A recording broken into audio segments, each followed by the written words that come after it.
Bismillahirrahmanirrahim. Assalamualaikum warahmatullahi wabarakatuh. Innal hamdalillah wassalatu wassalamu ala Rasulillah Sayyidina Muhammad ibni Abdillah wa ala alihi wahbihi wa mawallah amma ba'du.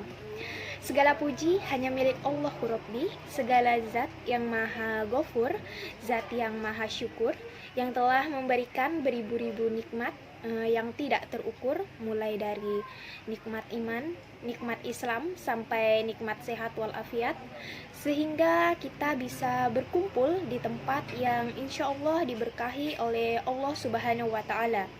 Perkenalkan, nama saya Satriani dengan nomor induk mahasiswa 12016026 dari Prodi Akuntansi Syariah kelas 3B. Pertama-tama terima kasih kepada Bapak Adi Mursalin, SEMM CPHCM, selaku dosen pembimbing mata kuliah Islamic Marketing and Management. Baik, maksud saya di sini saya akan menjawab pertanyaan dari soal ujian tengah semester Islamic Marketing and Management pada bagian A, yaitu pertanyaan tentang aktivitas di Zoom. Nah, tentunya saya menghadiri 8 kali pertemuan pada kuliah Islamic Marketing and Management ini. Nah, saya menghadiri kuliah karena ingin mengikuti mata kuliah Islamic Marketing Management tentunya. Nah, supaya apa? Supaya saya mengerti tentang manajemen pemasaran itu seperti apa di dalam Islam yang bernuansakan Islami. Kemudian, dan saya juga sudah membaca RPS tentang Islamic Marketing Management yang dibagikan di grup WhatsApp. Isi RPS tersebut adalah yang pertama itu mampu memahami dan menjelaskan konsep manajemen pemasaran dalam Islam. Yang kedua, mampu memahami dan menerapkan maqasid syariah dalam perdagangan dan pemasaran. Yang ketiga, mampu menjelaskan peran pemasaran dalam Islam. Dan yang keempat, mampu melakukan pengembangan strategi dan rencana pemasaran dalam Islam. Yang kelima, mampu melakukan tabayun dalam mengenal lingkungan bisnis Islam. 6. Mampu melakukan riset atau tabayun pemasaran dan peramalan permintaan dalam Islam. Yang ketujuh, mampu membangun nilai, loyalitas, dan juga kepuasan pelanggan dalam Islam. Dan yang kedelapan adalah mampu berupaya meningkatkan nilai pelanggan. Yang kesembilan, mampu melakukan analisis pasar, konsumen, dan pasar bisnis dalam Islam. 10. Mampu memahami dan menjelaskan persaingan bisnis di dalam Islam. Yang ke-11, mampu memahami dan menjelaskan ekuitas dan positioning merek dalam Islam. 12. Mampu mengidentifikasi segmen dan target pasar dalam Islam. 13. Mampu mengelola bisnis jasa dan jasa pendukung produk dalam Islam. Yang ke-14, mampu menetapkan strategi penetapan harga dalam Islam. 15. Mampu memahami dan menjelaskan perkenalan produk baru dalam Islam. Dan yang ke-16 yaitu mampu mengelola komunikasi dalam pemasaran Islam dan perkenalan produk di dalam Islam. Dan saya juga sudah melakukan video record materi perkuliahan. Nah, materi-materi yang sudah saya recordkan, yang pertama itu menjelaskan tentang konsep manajemen pemasaran dalam Islam. Yang kedua, maqasid syariah dalam perdagangan dan pemasaran Islam. Dan video yang ketiga itu yaitu peran pemasaran dalam Islam. Yang keempat, pengembangan strategi dan rencana pemasaran dalam Islam. Yang kelima, tabayun dalam mengenal lingkungan bisnis Islam. Dan yang keenam, riset atau tabayun pemasaran dan peramalan permintaan dalam Islam. Dan yang ketujuh itu membangun nilai loyalitas dan kepuasan pelanggan dalam Islam. Tentunya di sini saya aktif dalam menjawab soal-soal diskusi, dan juga saya biasanya itu menambahkan jawaban dari teman-teman saya. Misalnya pada peran pemasaran dalam Islam, saya menjawab dan menjelaskan tentang surah Al-Qasas, yaitu saya menjelaskan beserta isi kandungannya, dan tentang membangun nilai di sini, nilai loyalitas dan juga kepuasan pelanggan dalam Islam juga. Di sini saya itu menjelaskan tentang teori-teori pelanggan, nilai, pelayanan, loyalitas pelanggan, dan tentunya masih banyak lagi.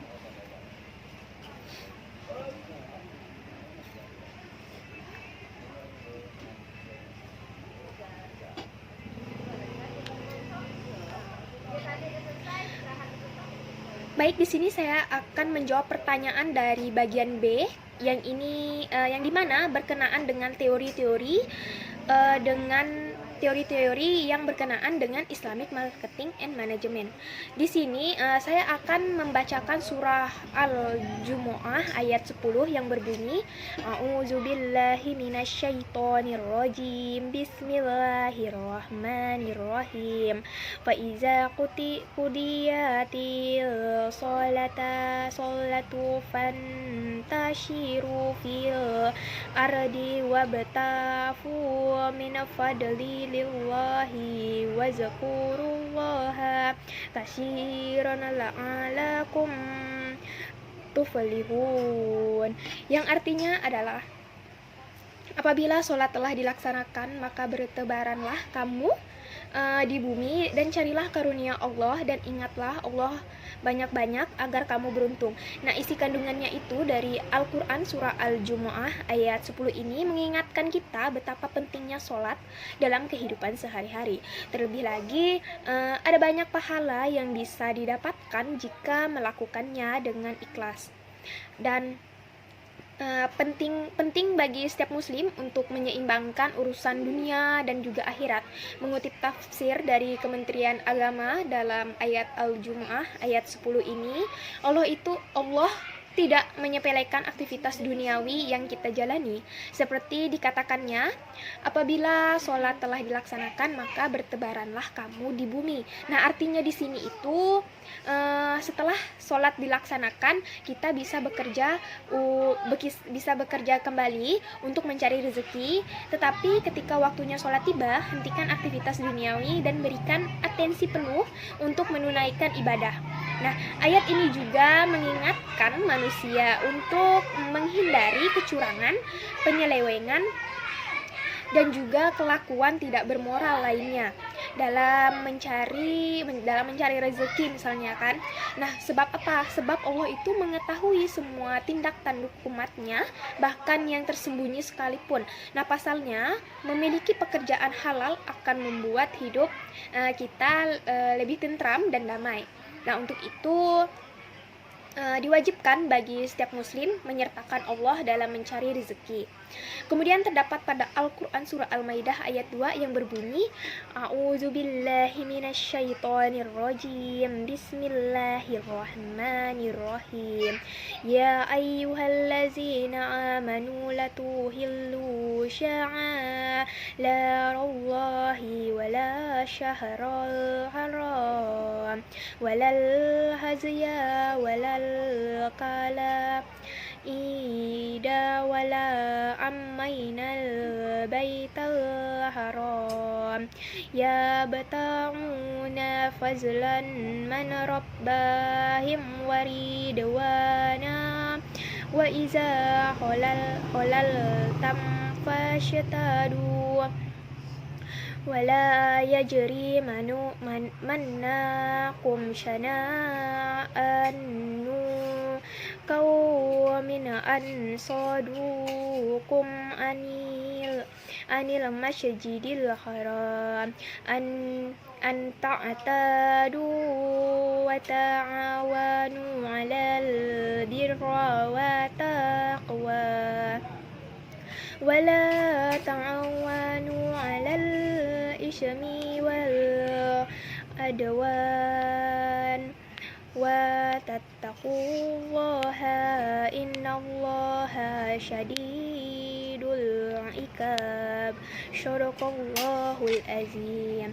Yang artinya itu adalah, wahai orang-orang yang beriman, janganlah kamu melanggar syiar-syiar kesucian Allah, dan janganlah kamu atau melanggar kehormatan bulan-bulan haram, dan janganlah mengganggu hadyu atau hewan-hewan kurban dan qalaid atau hewan-hewan kurban yang diberi tanda, dan jangan pula mengganggu orang-orang yang mengunjungi Baitul Haram. Mereka itu mencari karunia dan keridhaan Tuhannya. Tetapi apabila kamu telah menyelesaikan ihram, maka bolehlah kamu berburu, dan jangan sampai kebencianmu itu kepada suatu kaum karena mereka menghalang-halangimu dari Masjidil Haram. dan mendorongmu berbuat melampaui batas kepada mereka. Dan tolong menolonglah kamu dalam mengerjakan kebajikan dan takwa, dan jangan tolong menolong dalam berbuat dosa dan permusuhan. Bertakwalah kepada Allah, sungguh Allah itu sangat berat siksaannya. Nah, isi kandungannya itu dari Al-Quran surah Al-Maidah ayat 2 ini menegaskan bahwa sikap saling tolong-menolong yang dibenarkan dalam Islam itu adalah menolong dalam kebaikan dan ketakwaan. Nah, surah Al-Maidah ayat 2 ini juga mengajarkan kepada umat Islam kebaikan yang dikerjakan secara bersama itu akan berdampak lebih besar pula. Sebab apa? Sebab pekerjaan yang dikerjakan itu dengan gotong royong misalnya mempunyai spirit kebersamaan yang kuat. Nah, hingga dampaknya tersebut semakin cepat menyebar luas. Surat Al-Maidah ayat 2 ini juga menegaskan bahwa sikap saling tolong-menolong merupakan pondasi dalam membangun kerukunan hubungan antar entitas masyarakat. Karena apa? Karena tolong-menolong di sini mencerminkan segala perilaku yang memberi manfaat kepada orang lain, yakni saling membantu untuk meringankan beban orang lain dengan melakukan suatu tindakan yang sangat nyata. Surah Al-Maidah ayat 2 di atas juga yang saya jelaskan tadi itu menegaskan bahwa sikap saling tolong-menolong yang dibenarkan dalam Islam adalah tolong-menolong dalam kebaikan dan ketakwaan. Nah, tolong-menolong dalam hal kemungkaran dan keburukan tidak diperkenankan dalam Islam. Karena apa? Islam itu mengajarkan bahwa kemarahan dan kebencian itu mutlak hak diri setiap manusia. Namun, ajaran tersebut memberi kewajiban agar dengan adanya kemarahan dan kebencian tersebut tidak memicu perbuatan menganiaya ataupun menindas yang lainnya. Dengan tidak membalas suatu kejahatan yang dilakukan orang lain, sama halnya dengan menutup kesalahan orang lain.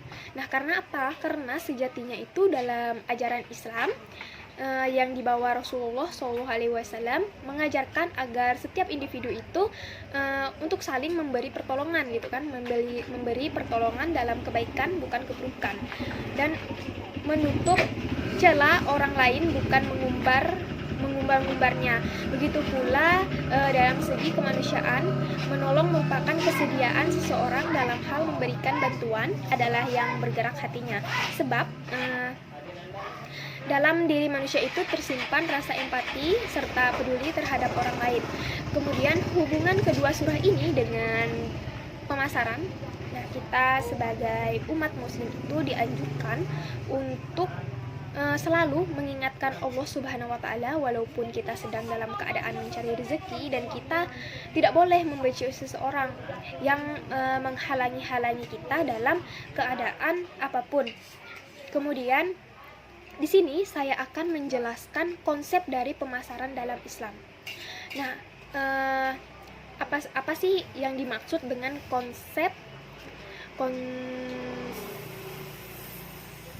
apa saja sih yang dimaksud dengan konsep pemasaran Islam?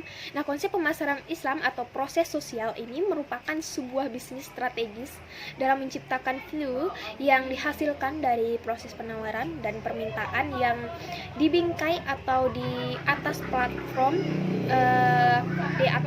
Islam atau nilai-nilai Islam. Nah, konsep manajemen pemasaran Islam di sini itu adalah sebuah disiplin bisnis strategis yang mengarah pada proses penciptaan, penawaran, dan perubahan nilai dari suatu inisiator kepada stakeholdernya yang dalam keseluruhan prosesnya itu sesuai dengan akad serta prinsip-prinsip Al-Quran dan Al-Hadis. Nah, surah yang menjelaskan tentang konsep ini atau konsep manajemen pemasaran ini adalah surah Al-Baqarah ayat 275. Ya, Allah Subhanahu wa Ta'ala yang berfirman, A'udzubillahi minasyaitonirrajim. Bismillahirrahmanirrahim. Alladzina yaquluna allazina yaquluna balla yaqumunal ila kama yaqumul ladzi yatahabbatu syaiton minal masy zalika bi annahum qalu innamal ba'u mislur rabba wa ahallallahu ba' wa haram maraba faman ja'a mau idad man rabbahi fanataha falamma syawaf wa amru ila Allahi wa man ada fa'alika asyhab nariha fiha halidun shadaqallahul azim. Yang artinya adalah orang-orang yang memakan riba itu tidak dapat berdiri, melainkan seperti berdirinya orang yang kerasukan setan karena gila. Yang demikian itu karena mereka berkata bahwa jual beli sama dengan riba, padahal Allah telah menghalalkan jual beli dan mengharamkan riba. Nah, barang siapa mendapat peringatan dari Tuhannya lalu dia berhenti, maka apa yang telah diperolehnya dahulu menjadi miliknya dan urusannya kepada Allah Subhanahu wa taala. Dan barang siapa yang mengulangi, maka mereka itu penghuni neraka dan mereka kekal di dalamnya.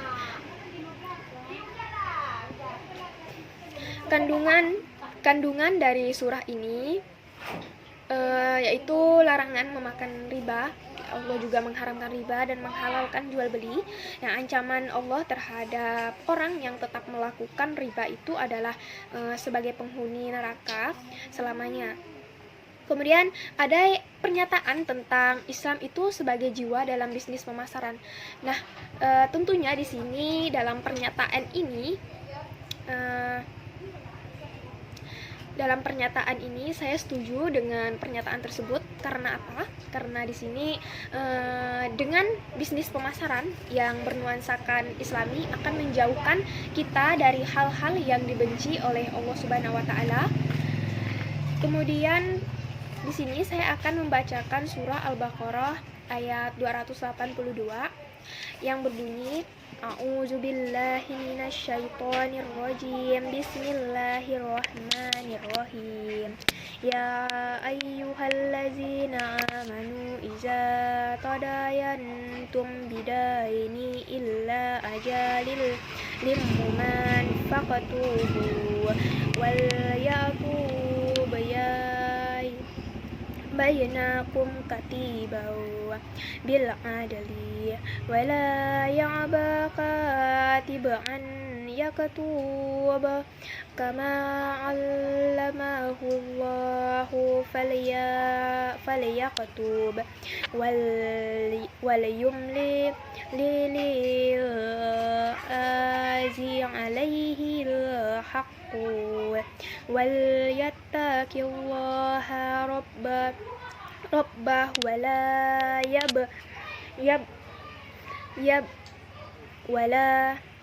wala yabghu wa hush minhu syai'an fa in kana allazi 'alaihi al-haqqu syafi'an aw sa'ifan aw la yastati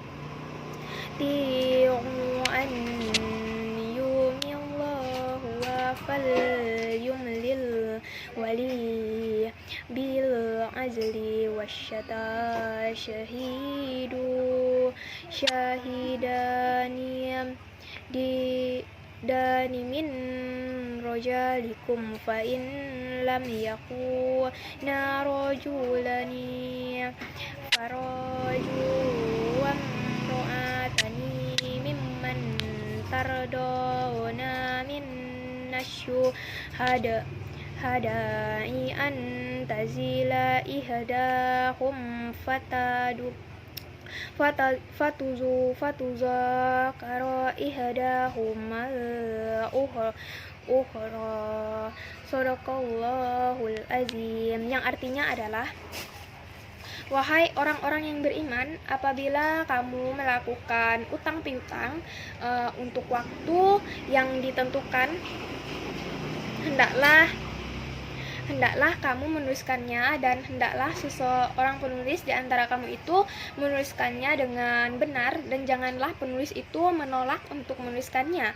Nah, sebagaimana Allah telah mengajarkan kepadanya, maka hendaklah dia menuliskannya, dan hendaklah orang yang berutang itu mendiktikannya, dan hendaklah dia bertakwa kepada Allah Tuhannya, dan janganlah dia mengurangi sedikit pun daripadanya jika yang berutang itu orang yang kurang akalnya atau lemah keadaannya, atau di sini tuh tidak mampu mendiktekannya sendiri, maka hendaklah walinya mendiktekannya dengan benar, dan persaksikanlah dengan 2 orang saksi laki-laki di antara kamu.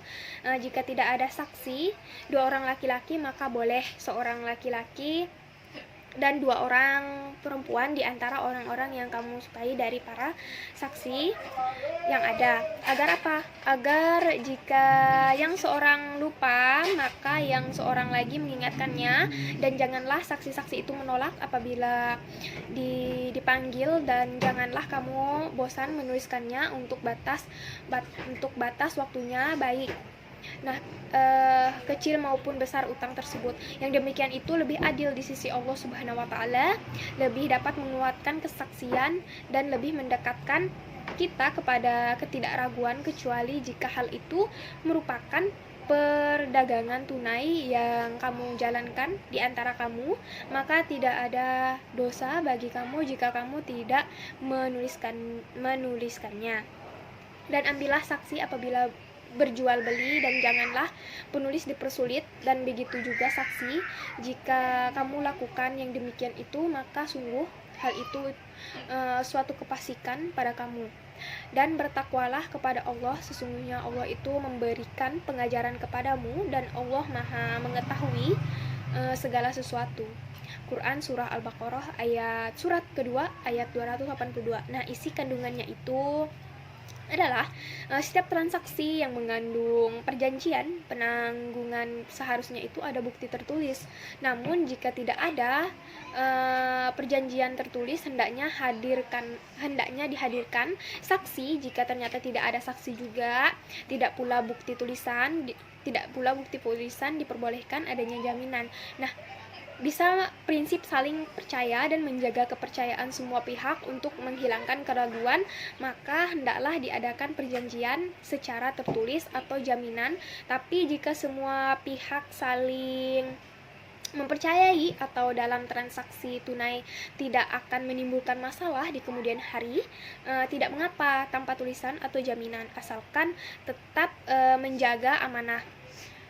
Kemudian mencakup segala aspek kehidupan. Oleh karena itu, dalam jual beli juga hutang piutang atau muamalat lainnya mesti didasari takwa. Kemudian terdapat pada Al-Quran surah Al-Hujurat ayat 12 yang berbunyi, A'udzubillahi minasyaitonirrajim. Bismillahirrahmanirrahim. Ya ayyuhallazina amanu jatanibu katsiran nason inna ba'da dhana isyama walla tajazza sasyu wala ya'ta ba'dukum ba'dan ayyibun ahadukum an ya'kul lah ma'ahi maitan faqarihatum wattaqullaha innallaha tawwabur rahim. Shadaqallahul azim. Dan yang artinya itu adalah, wahai orang-orang yang beriman,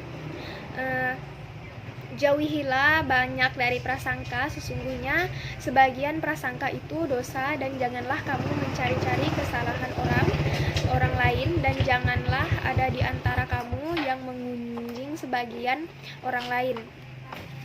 Apakah ada di antara kamu yang suka memakan daging saudaranya yang sudah mati? Nah, tentu kamu merasa jijik, dan bertakwalah kepada Allah, sesungguhnya Allah Maha penerima tobat, Maha penyayang. Nah, isi kandungan dari Al-Quran surah Al-Hujurat ayat 12 ini berisi tentang larangan bergosip, mengingat dalam keseharian tanpa sadar manusia itu sering melakukan hal ini. Nah, mengunjingkan orang lain menjadi makanan sehari-hari. Nah, isi kandungan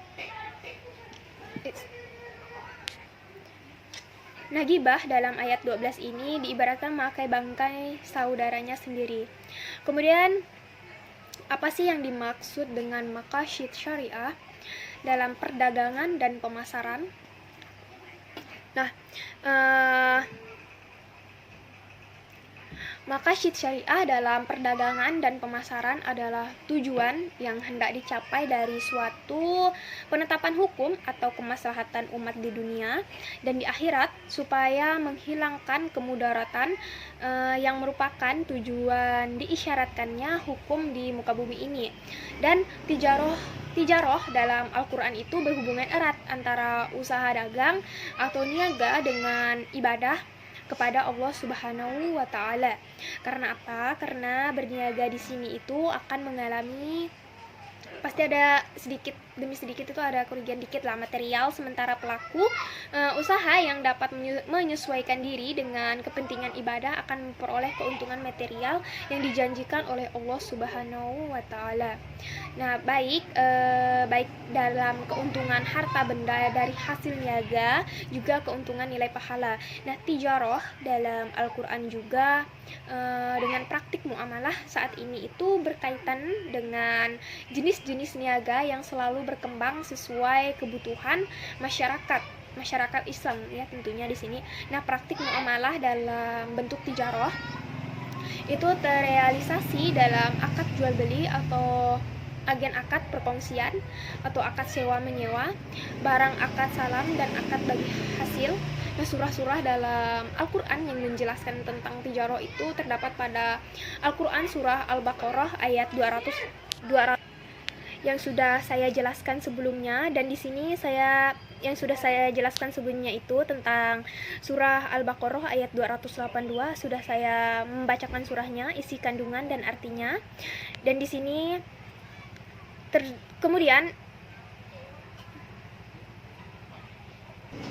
Kemudian terdapat pada Al-Quran surah An-Nisa ayat 29 yang berbunyi A'udzubillahi minasyaitonirrajim. Bismillahirrahmanirrahim. Ya ayyuhallazina amanu la taqullu awalakum bainakum bil batil illa an takuna tijaratan antaradim minkum wala taqulu anfusakum innallaha kana bikum rahiman. Suraqallahul azim. Yang artinya itu adalah, wahai orang-orang yang beriman, janganlah kamu saling memakan harta sesamamu dengan jalan yang batil atau jalan yang tidak benar, kecuali dalam perdagangan yang berlaku atas dasar suka sama suka di antara kamu, dan janganlah kamu membunuh dirimu, sungguh Allah itu Maha Penyayang kepadamu. Nah, pada surat An-Nisa ayat 29 ini Allah itu melarang hamba-hambanya yang beriman dari memakan harta di antara mereka dengan cara yang batil. Nah, hal ini mencakup memakan harta dengan cara pemaksaan seperti pencurian atau mengambil harta dengan cara perjudian dan juga pencarian yang lainnya. Bahkan bisa jadi termasuk juga dalam hal ini adalah memakan harta sendiri dengan sombong dan berlebih-lebihan, karena hal tersebut itu adalah termasuk kebatilan dan bukan dari kebenaran. Nah, surah Kemudian terdapat pada Al-Quran surah At-Taubah ayat 24 yang berbunyi, A'udzubillahi minasyaitonirrajim. Bismillahirrahmanirrahim. Wa ana aba'ukum wa abna'ukum wa ikwanukum wa ajwajukum wa ashiratukum wa amwalun tarafum umma wa tijaratun takshumna kasadana wa wasakinu tardawna ahabata alaikum minallahi wa rasulihi wa jihadidatin fisabilihi kata fatarabbasa sadaqallahul azim, yang artinya adalah, katakanlah, jika bapak-bapakmu, anak-anakmu, saudara-saudaramu, istri-istrimu, keluargamu, harta kekayaan yang kamu usahakan, perdagangan yang kamu khawatirkan kerugiannya, dan rumah-rumah tempat tinggal yang kamu sukai, lebih kamu cintai daripada cinta kepada Allah Subhanahu wa Ta'ala dan Rasulnya, serta berjihad di jalannya, maka tunggulah sampai Allah memberikan keputusannya, dan Allah tidak memberi petunjuk kepada orang-orang yang fasik. Nah, isi kandungannya itu dari surat At-Taubah ayat 24 ini, bila para kita lebih mengutamakan, misalnya lebih mengutamakan dunia dibandingkan akhirat, tentunya hal ini Allah akan murka dengan kita. Karena apa? Karena kita tuh lebih mementingkan dunia dibandingkan dengan akhirat. Kemudian Allah tuh bilang, Allah juga bersabda bahwa maka tunggulah oleh kalian siksaan Allah, balasannya yang akan menimpa kita, dan Allah tidak memberikan taufik kepada orang-orang yang keluar dari ketaatan kepadanya. Na'udzubillahi min dzalik. Kemudian apa sih yang saya ketahui tentang riba? Nah, riba di sini saya akan menjelaskan tentang riba dan jenis-jenisnya.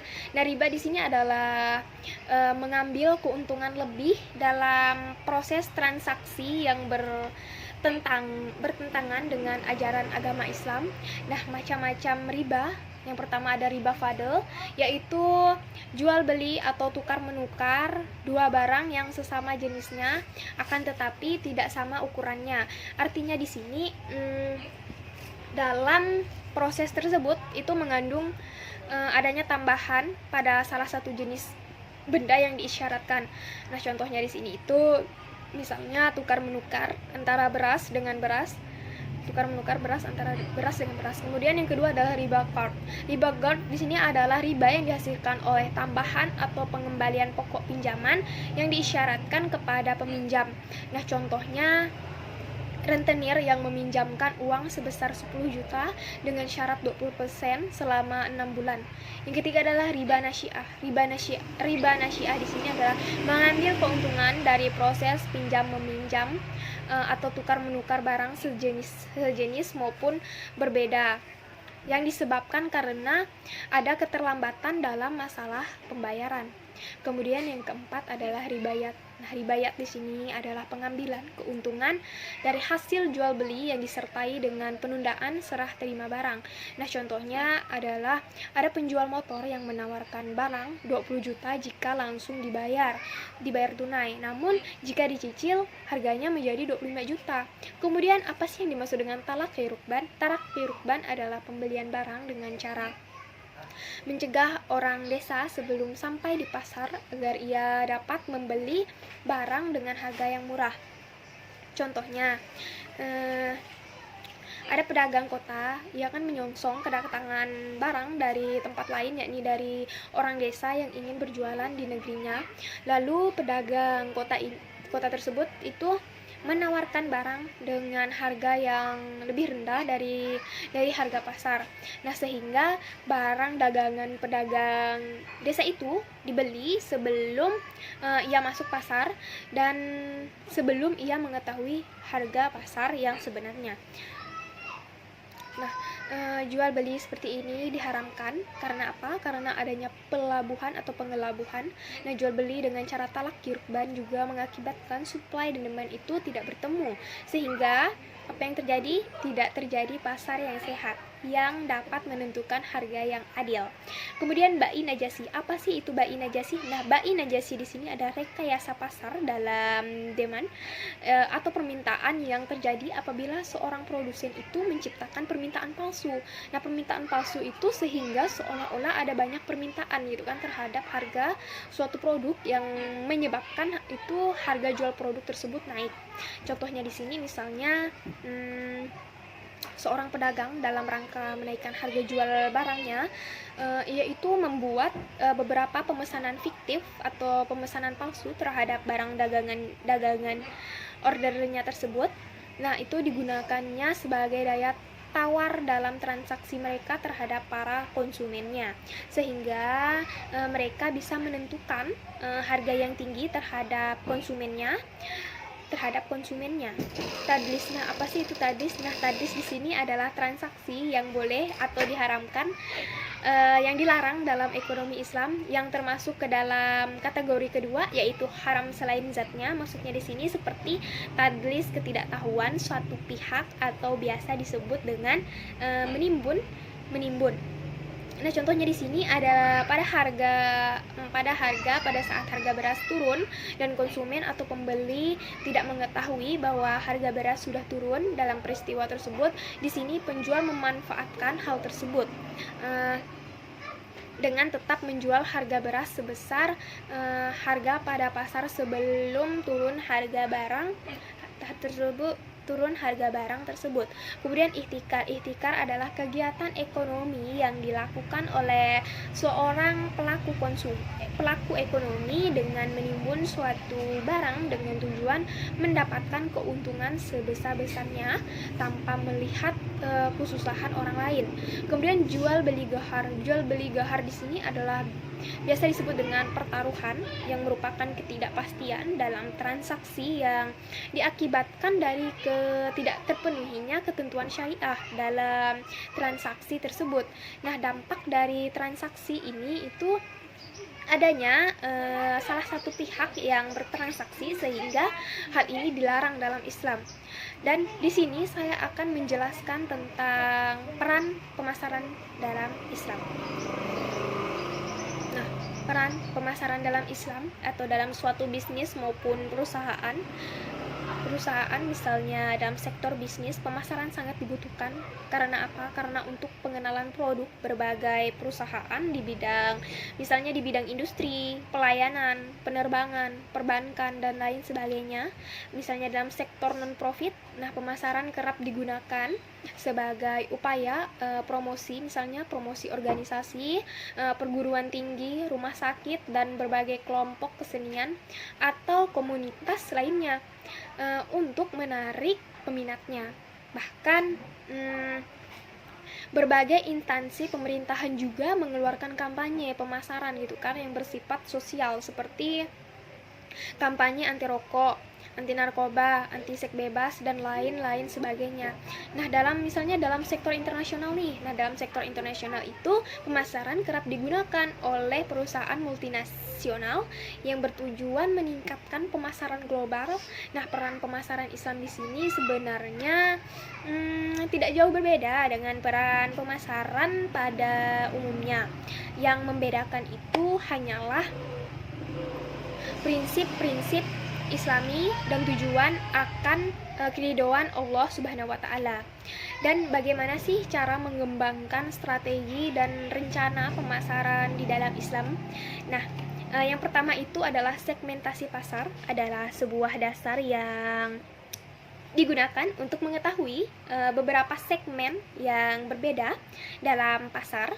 Kemudian yang kedua adalah penentuan posisi pasar. Nah, cara penawaran perusahaan dirasakan oleh target pasar sehubungan dengan penawaran pesaing. Yang ketiga adalah strategi memasuki pasar. Nah, caranya itu dengan memasuki pasar dengan membeli perusahaan, misalnya perusahaan lain dengan berkembang sendiri dan melalui kerjasama dengan perusahaan lain.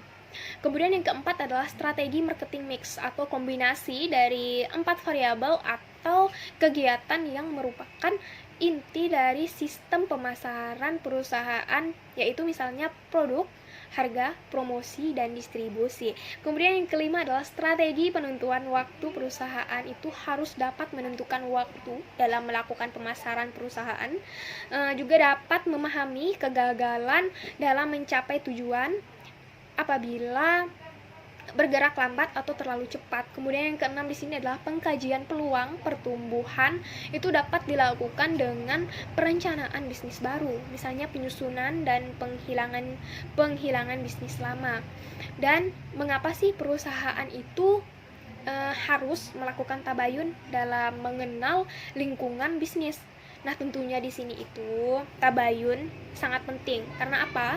Karena sebagai pembisnis itu kita harus meneliti sebelum melakukan sesuatu dan mencari informasi tentang sesuatu yang ingin kita bisniskan misalnya kan, atau misalnya kita membeli sesuatu perusahaan tersebut. Nah, tentunya tujuan dari tabayun yaitu kita itu menjaga keharmonisan manusia, menjaga jiwa dan harta manusia. Kemudian pertanda kematangan akal dan cara berpikir, menjaga kehormatan dan ketentraman masyarakat dari keputusan yang tergesa-gesa dan tanpa didasarkan pada studi dan penelitian, dan menjauhkan keraguan serta bisikan dan tipu daya dari setan dan mengokohkan kaum muslimin. Dan tabayun di sini tentunya memiliki makna teliti dalam menerima berita atau informasi yang disebarkan oleh orang fasik.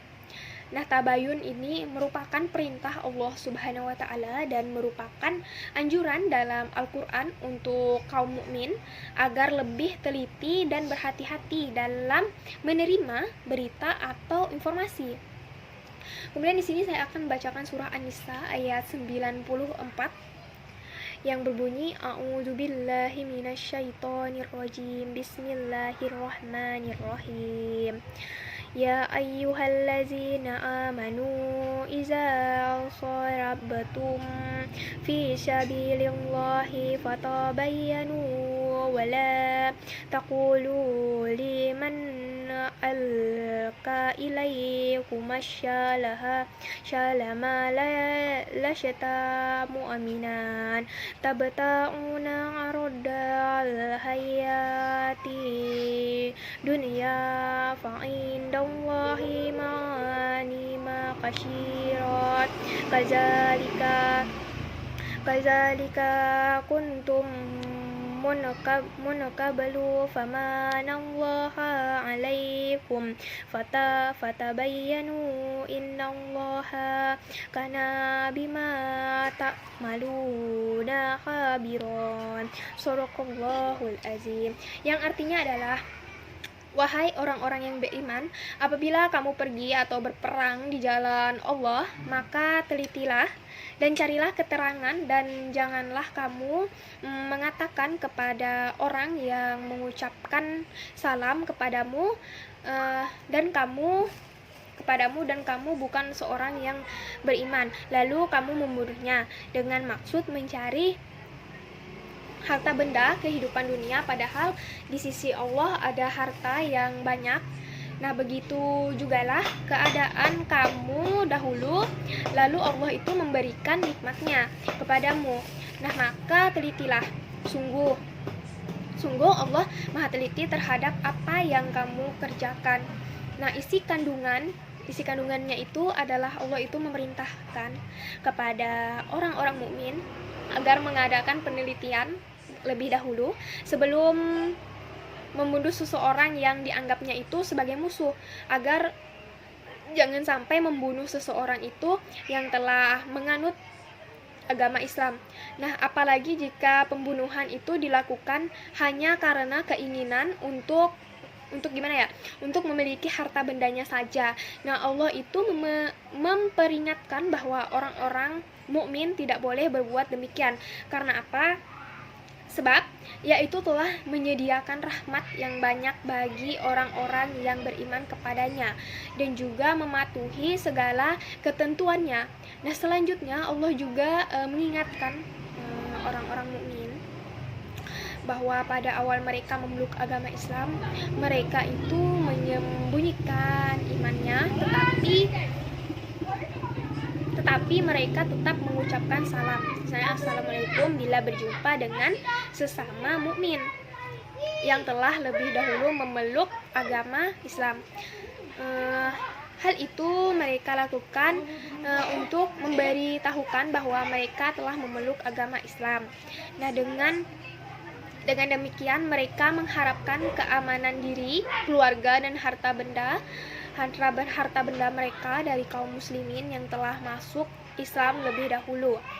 Dan apabila mereka pernah berbuat demikian dan Allah telah memberikan keamanan yang mereka inginkan, maka sewajarnya pula mereka itu menghormati orang-orang yang berbuat semacam itu terhadap mereka dan tidak tergesa-gesa menuduh seseorang itu sebagai musuh Islam, lalu membunuhnya dan merampas harta bendanya. Kemudian Allah juga senantiasa mengetahui segala perbuatan hambanya, dan dia juga akan memberikan balasan yang setimpal baik atau buruk. Kemudian, dan mengapa sih riset pemasaran dalam Islam itu penting sekali untuk dipelajari?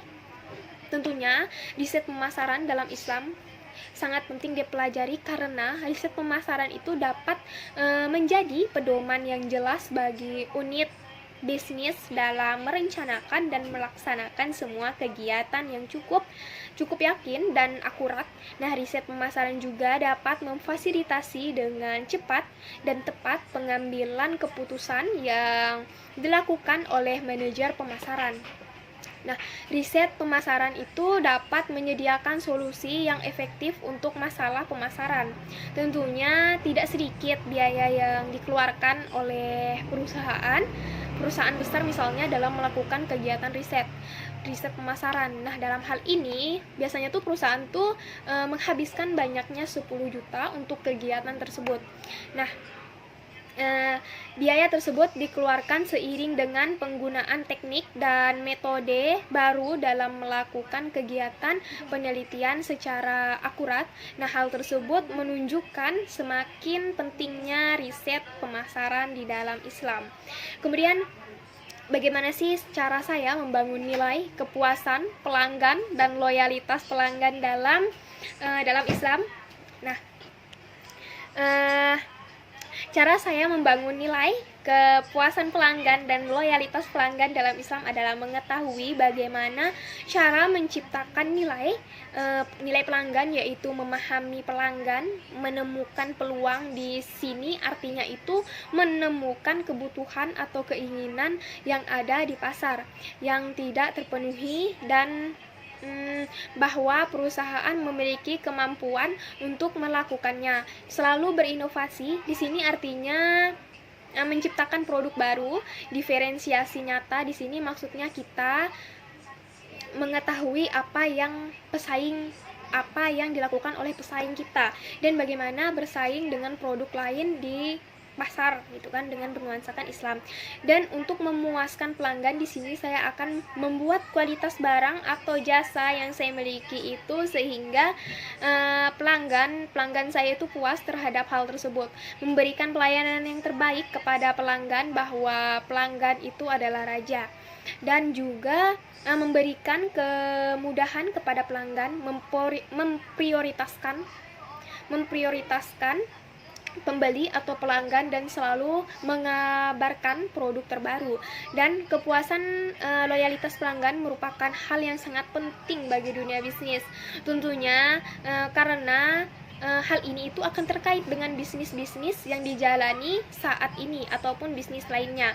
Nah, dengan memberikan kebutuhan terpenuhi, maka pelanggan akan merasa puas dengan apa yang diinginkannya sesuai dengan SOP. Itu harus dijalankan dan dilatih seperti dalam tata krama, sikap, cara komunikasi kepada pelanggan, hal yang sangat penting. Kemudian terdapat pada Quran surah Ali Imran ayat 191 yang berbunyi, A'udzu billahi minasyaitonir rajim. Bismillahirrahmanirrahim. Alladzina yadhkuruna Allaha qiyaman wa qu'udan wa 'ala junubihim wa yatafakkaruna fi khalqis samawati wal ardi. Rabbana ma khalaqta hadza batilan la subhanaka faqina azabannar. Shadaqallahul azim.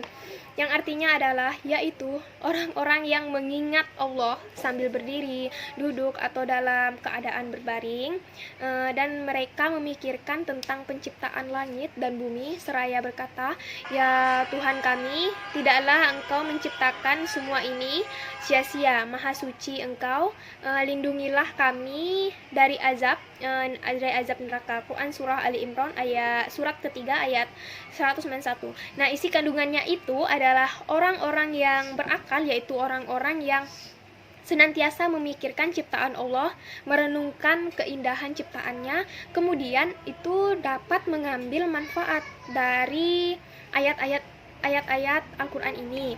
Kemudian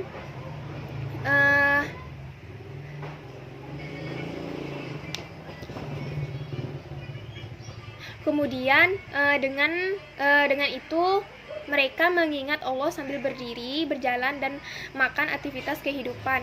Misalnya dalam pemasaran, kita itu harus mengingat Allah dalam berniaga. Baik dalam keadaan apapun, kita harus memprioritaskan Allah Subhanahu wa Ta'ala. Alhamdulillahirabbil alamin. Materi atau jawaban dari pertanyaan ujian tengah semester pada mata kuliah Islamic Marketing and Management ini yang diampu oleh Bapak Adi Mursalin SE MM CPHCM telah selesai saya jawab. Semoga nilai yang saya dapatkan itu sangat memuaskan dan semoga sangat bermanfaat bagi mahasiswa sekalian. Maka dengan ini berakhirlah sudah penjelasan saya dari video ini. Sebelum menutup video ini, saya akan membacakan doa terlebih dahulu. A'udzu billahi minasyaitonir rajim. Bismillahirrahmanirrahim. Allahumma inni istaudi'uka ma 'allamtanihi farduhu ilayya inda hajati wa la tansanihi ya rabbal alamin. Shadaqallahul azim. Yang artinya, ya Allah, sesungguhnya kutitipkan kepadamu apa yang telah Engkau ajarkan kepadaku, maka kembalikanlah dia kepadaku di saat aku membutuhkannya, dan janganlah Engkau buat aku lupa kepadanya, wahai Tuhan pemelihara alam. Amin ya robbal alamin. Baiklah, sekian video ini, semoga bermanfaat bagi kita semua. Apabila ada kata-kata yang berbelit, mohon dimaafkan karena kesempurnaan hanya milik Allah. Sekian dari saya, wabillahi taufiq wal hidayah, wa assalamualaikum warahmatullahi wabarakatuh. Terima kasih.